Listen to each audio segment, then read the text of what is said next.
En tant que marin expérimenté et premier homme à avoir jamais navigué seul sans escale autour de l'Amérique du Nord et de l'Amérique du Sud, Matt Rutherford a vu beaucoup de choses au cours de ses voyages.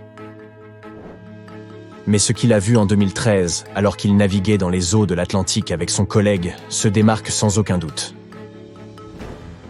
À quelques 1300 km des côtes des Bermudes, non loin du célèbre triangle, ils ont remarqué un bateau qui semblait se déplacer tout seul. Ses voiles n'étaient pas hissées et son moteur ne tournait pas. Nos deux marins ont alors décidé de voir si on avait besoin de leur aide, et ils se sont donc approchés du mystérieux navire. Une fois sur place, les choses sont devenues encore plus étranges. Ils ont réalisé qu'il n'y avait personne à bord. Rutherford a commencé à filmer pour documenter leur découverte. Le bateau avait l'air terriblement abandonné et ils s'attendaient à y trouver des choses plutôt effrayantes. Mais cela ne les a pas empêchés de le fouiller de fond en comble. Le bateau, du nom de Wolfhound, était tout ce qu'il y a de plus haut de gamme. Il devait valoir des centaines de milliers de dollars. C'était étrange de l'avoir trouvé ainsi flottant tout seul au milieu de l'océan. On aurait dit que la personne qui l'avait laissé là était partie précipitamment. Il y avait des vêtements et d'autres effets personnels partout dans la cabine principale. Le plafond s'était en partie écroulé et des tiroirs s'étaient ouverts. Les courageux marins décidèrent de remorquer le bateau jusqu'aux Bermudes. Ce ne fut pas facile car il était plus grand et plus lourd que leur propre navire. Au bout de plusieurs jours, l'équipage commença à manquer de carburant et demanda à un cargo de passage de les ravitailler.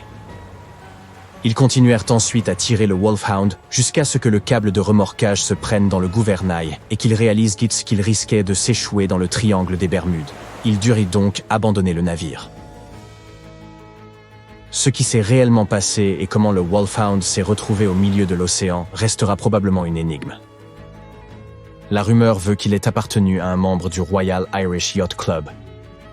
Le bateau effectuait son premier voyage du Connecticut aux Bermudes et à Antigua. Il s'était retrouvé dans une terrible tempête à environ 640 km du Delaware. Les vents étaient si violents que le yacht avait été renversé à 2 reprises. Un cargo grec avait secouru l'équipage et laissé le bateau avec une balise de détresse allumée. Les passagers avaient déclaré avoir vu leur bateau couler, ce qui ne fait qu'approfondir le mystère. Comment était-il remonté à la surface? Le triangle des Bermudes a-t-il quelque chose à voir avec toute cette histoire?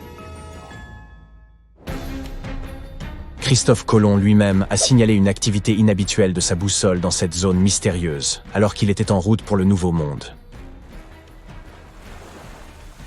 Bien que plus de 50 navires et 20 avions aient disparu dans cette zone, celle-ci reste l'une des voies maritimes les plus fréquentées sur la planète.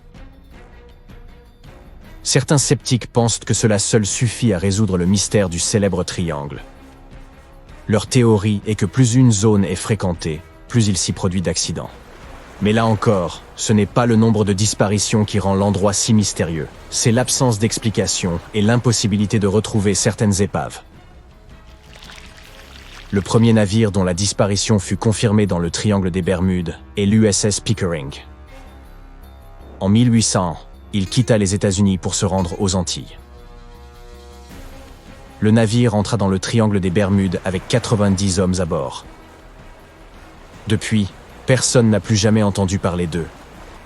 L'explication la plus répandue est que le bateau a été emporté par une tempête, mais comme aucune épave n'a été retrouvée, nous n'en aurons jamais la certitude.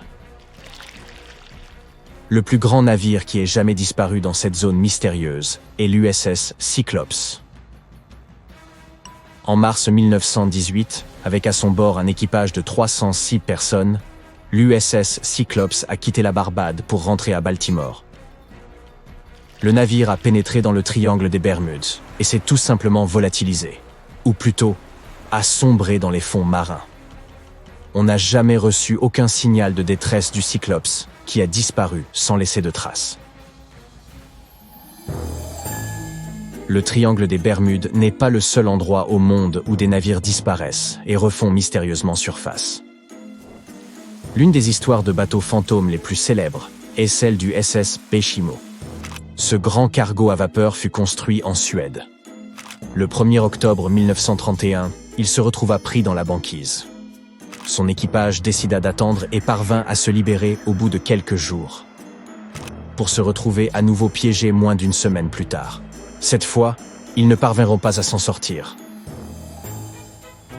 Les secours se rendirent sur place par avion et sauvèrent 22 des membres de l'équipage. Les 15 autres restèrent dans un abri de fortune non loin du navire. Ils voulaient attendre le printemps et remonter à bord. Fin novembre, un fort blizzard s'abattit sur la région. Une fois le calme revenu, le Baishimo semblait avoir été emporté par la tempête. Le capitaine se dit qu'il avait dû se briser et couler. Mais quelques jours plus tard, un chasseur les informa qu'il avait vu le navire à environ 72 km de leur camp. L'équipage réussit à retrouver le navire et à y récupérer sa cargaison la plus précieuse.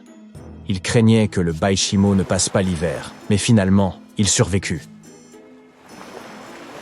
Une fois la glace disparue, il se mit à flotter et à dériver le long des côtes du Canada et de l'Alaska. De nombreuses personnes ont rapporté avoir vu le bateau fantôme. Certains ont même essayé de monter à bord afin de le sauver, mais les conditions ne l'ont jamais permis. La dernière fois que quelqu'un a vu le SS Baishimo, c'était en 1969, 38 ans après que son équipage l'ait abandonné. Il est possible qu'il dérive encore quelque part. L'histoire du MV Joyita se déroule dans le Pacifique Sud. Le navire était à l'origine un luxueux yacht de bois. Après être passé pendant 20 ans entre différentes mains, il fut transformé en navire marchand. En 1955, il entama un voyage commercial qui devait durer environ 2 jours.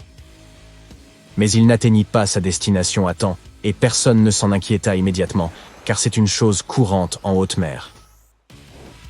Un jour plus tard, et en l'absence de signaux de détresse, il devint évident qu'il se passait quelque chose de grave. Il y avait 25 personnes à bord et leurs familles voulaient en les retrouver. Une équipe de sauvetage travailla d'arrache-pied pendant 6 jours à la recherche du navire ou de son épave dans une zone de près de 260 000 km², soit 1,5 fois la superficie de la Floride. Malheureusement, la mission se solda par un échec. Il semble que le Joyita ait disparu sans laisser de traces.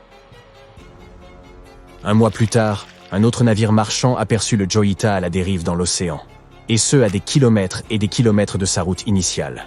Mais aucun membre de l'équipage ni aucun passager n'était à bord. Sa cargaison avait également disparu.